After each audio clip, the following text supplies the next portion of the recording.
This is a prepaid collect call from an inmate at Florida Correctional Institution. This call is subject to recording and monitoring. To accept charges, press 1. To refuse charges, thank you for using T-Medics. You may start the conversation now. A lot of people think the hardest part of jail or prison is just doing the time. They think it's the cell, the food, the fights, the routine, the locked doors, and yeah, all that's part of it. But there's another kind of pain in here people don't really talk about. The pain of holding on to a homecoming that might never happen the way you picture it. What if when you get home her chair is empty? Because when you're in here, you hold on to certain things just to keep your mind together. You hold on to phone calls, you hold on to letters, you hold on to voices, you hold on to the thought that one day you'll come home, walk back in that house and see the same people in the same places they've always been.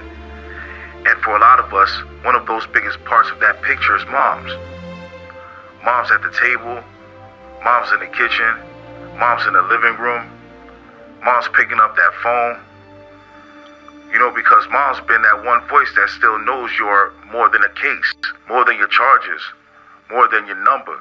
When you're locked up, that thought becomes bigger than people understand. Because in here, hope don't always come in big ways. Sometimes hope is just believing certain things will still be there when you get out. But life don't stop because we got locked up. That's the part people on the outside know. But people in here are forced to learn in a different way. Time keeps moving. People get older.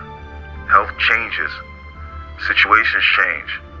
And sometimes, before a man even makes it home, the chair he always pictured his mom sitting in is empty. That kind of blows hit different in here. Because this place is not built for grief. It's not built for breakdown. It's not built for mourning. Count still happens. Meals still come. Doors still locked. Name still gets called. Everything keeps moving like your world didn't just shift. But inside, something changes. Because now it's not just that you're doing time. Now it's that the one reunion you kept replaying in your head is gone. You can't get that conversation back. You can't sit across from her again. You can't hear her voice in real time again. You can't come home and make it right face to face. That shit is heavy.